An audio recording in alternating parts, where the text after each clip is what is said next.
Hit up Rose NBA on Twitter. If you need any sort of grind, he will be the man for you. Domination, Spotlight Sims, MyTEAM Unlimited, and even more. The link to his Twitter will be down below in the description. Yo, what is good, yo? It's your boy Ty back here with another video. And in this video today, I am going to be going over the top 10 best value cards in NBA 2K21 MyTEAM. So really what this means is how good is the card for the amount of MT that they go for. Now, none of these cards are over 40,000 MT, so if you're looking at a guy like Kaminga, he's a very good value card in general at the shooting guard position, but he costs a little bit more than my liking, so he is not going to be on this video. The majority of players are, 25,000 MT or less. Now, before we dive any deeper into this video today, if you are new to my channel and have not yet, please consider smashing that subscribe button as we are on the road to 80,000 subscribers.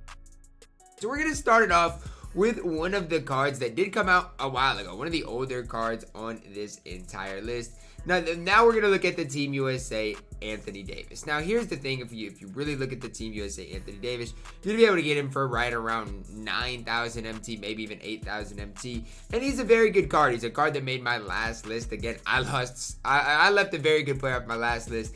AD was not one of them though. 92 3-ball, 90 driving dunk, 86 ball handle, pretty good defense, 92 speed. The 85 lateral quickness is the only thing that scares me a little bit. Badge wise, pretty complete as well. So here's my thing. You're looking at an Anthony Davis, guys, for 8,000 MT. Whether you play him at the power forward or center position, you know exactly what you're going to get. He's going to be able to hold it down for you. You're not going to notice him be a liability. For 10,000 MT, still a very good option in this game. Is he my favorite center power forward in the game at this stage? No, but he is absolutely fantastic.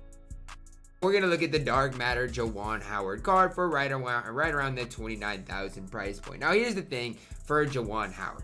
The card doesn't get talked about as much as he should because his name's Juwan Howard. If his name was anything else, he would get talked about so much more. Similar to Tony Kukoc is really what I'm going to compare him to. 89 3-ball, yes, it's a little low. 95 driving dunk, 89 ball handle. But look at the defense. 94 speed, 95 lateral quickness, great rebounding stats. Tendency-wise, incredible tendencies. And he's got 63 Hall of Famers with 10 badges on gold. You're wondering what badge he doesn't come with? Steady shooter. Every other badge in the game he is going to have. And again, because his name's Juwan Howard, he's not going to be the most expensive card in this game. But at the small forward position, he can hold it down. You're not going to notice him be a liability on the court. He's just going to be there and be able to hold it down. Has the Ray Allen base, which we all know is absolutely fantastic. Listen, Juwan Howard's name was anything but Juwan Howard, he would probably be a little bit more expensive.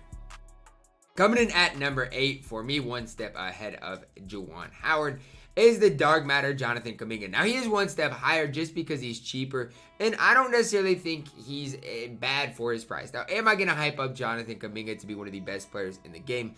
I don't think he's even close to being that, but at 6'8", 210 pounds with his stats, with his badges, he's a very good option for 23,000 MT. A 93 3-ball, 98 driving dunk, great ball handle, great defensive stats. I did a gameplay with the card. He didn't blow me away by any means, but he wasn't a liability on the court. Again, that's the big thing for Kaminga here. You're going to play him at that small forward position. You're not going to notice him be a liability. I haven't really hyped up Kaminga like the next guy we're going to see on this list, and that's why Kaminga is kind of cheap. I feel like nobody's really hyped up this Kaminga card.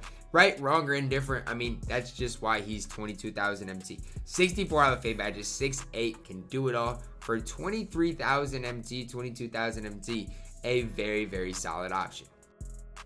One step ahead of Kaminga is another player from that next set. We're going to see a lot of players from that set just because we did get the Galaxy Opal as well as the Dark Matter versions of players. So we're going to see another Dark Matter version. Here we're going to see Jaylen Johnson. Now, when I sold my Jaylen Johnson, I think he was below 30,000 MT.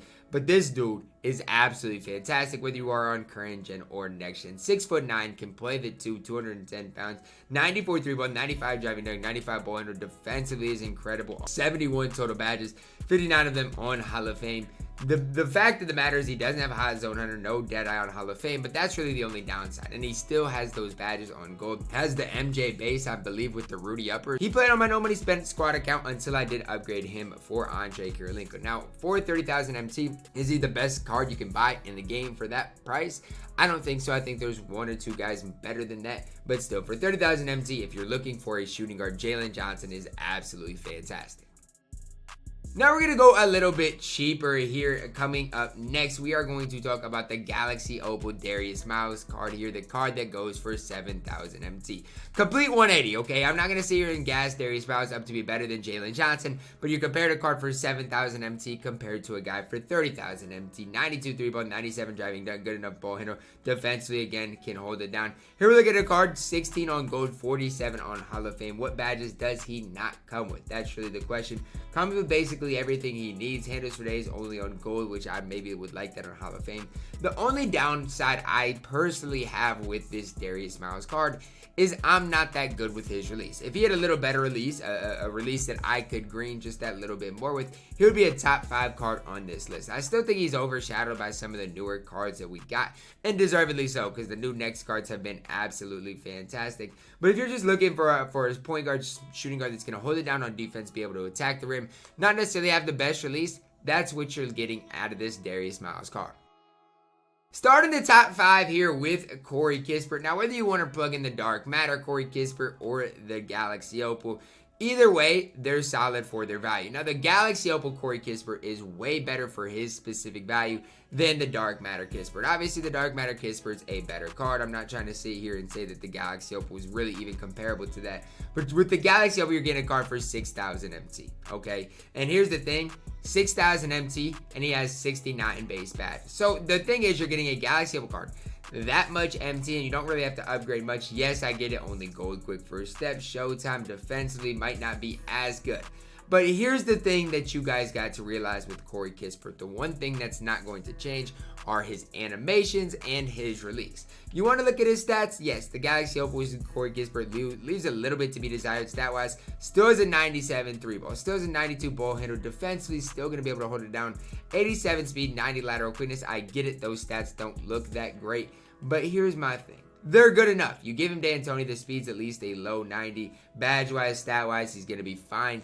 And the big thing, still has the Ray Allen base at 6'7". For 7,000 MT, it's hard to say you can go wrong with a card in Corey Kispert here who's going to be able to hold it down. Again, the Dark Matter Kispert is obviously better. I'm not trying to sit here and gas it and say that the Galaxy Opal was better. But for their value, give me the Galaxy Opal Kispert over the Dark Matter for their specific value.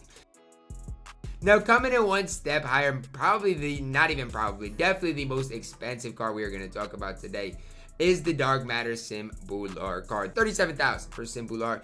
And just know, okay, you're looking at 37,000, but you're going to have to apply the speed shoot on him if you want to be that good, as well as applying some badges that he needs. Handles for days, ankle breaker, those type of badges for him to really take that next step. But here's what you're looking at. Base card, 94 3-ball and 85 driving dunk, 83 ball handle. Defensive stats are fine. You look at the 88 lateral quickness, decent enough defender. So that's why I lean more for that driving dunk speed shoe for Sim Bhullar. Has the Larry Bird base, which I'm sometimes agreeing with, the other times not. Only gold quick first step, but other than that, the dude is absolutely fantastic. The reason he's not number 1, he's probably the best overall card on this list, but he's still 40,000 MT. Plus, you have to give him some things to make him even better. Coming in at number 3 for me is a card I accidentally left off my last list. I don't know how I overlooked Bobo in my last value card list. Just kind of overlooked him and he went under the radar. And I guess I just never got to the pink diamonds. But coming in at number 3 for me is the pink diamond Bobo. We've seen him in the game for a very long time now. It's not like he's a new card just added into the game. But what I will say with Bobo is he's been consistent for me all year long. Once the pink diamond Bobo came out, there's been maybe 1 or 2 total days that I've not wanted to run Bobo. Or that I haven't ran Bobo. He is that good in the game. Base card here, 32 Hall of Famers, 31 on gold, 92 3-ball, only an 85 base driving dunk, and 92 ball handle. Defensively, there's nothing here that's going to blow you away. What blows you away is, first of all, on next gen, how he moves. On current gen, how he moves with the burst, combined with, obviously, his ability to green shots. I love the Brook Lopez base with, I think it's the Karl Malone upper. It is absolutely fantastic. And again, you're looking at a card that you can buy for 27,000 MT, maybe even with some extra Hall of Famers for that price. You're not going to find a better card in this game for 25,000 MT than the pink diamond Bobo. Coming in as my second best value card in the game is a card I personally do not gas up that much, but a ton of people swear by this card. And when I say swear by him, trust me, they absolutely do. in the Galaxy Opal Sean Bradley. Now, if you can get one with the Grinch, that's your start, okay? Get one with obviously the speed Grinch, and that's gonna start things for you in Sean Bradley. 96 3 ball, and 85 base driving dunk, 86 ball handle. Defensively leaves a little bit to be desired. You give him a speed Grinch that gets up to a 90 as well as a 90 lateral quickness, 7'6". Then we look at the badges. Now this one is juiced up, has a 46. This one's just a base card. Just look at the badges he needs. Here's where we kind of get in trouble, okay? He needs handles for days. He needs obviously ankle breaker. Those are the first two things. Only has gold quick first step. But here's my thing with Sean Bradley. You give him all those things, and you're looking at a card who is actually solid in the game. I know I don't hype him up. I know I don't gas him up. And the problem is, unless you give him the speed Grinch, he's impossible to gas up. But you give him the speed Grinch, you're looking at a guy with D'Antoni with a 94 base speed, an 85 speed with ball. Yes, that could be a little bit higher. But for 10,000, 11,000 MT, it's hard to find better than that. If you can find a Sean Bradley with a Grinch, with the Hall of Fame quick first step for under 20,000 MT, that's really what you should be looking for.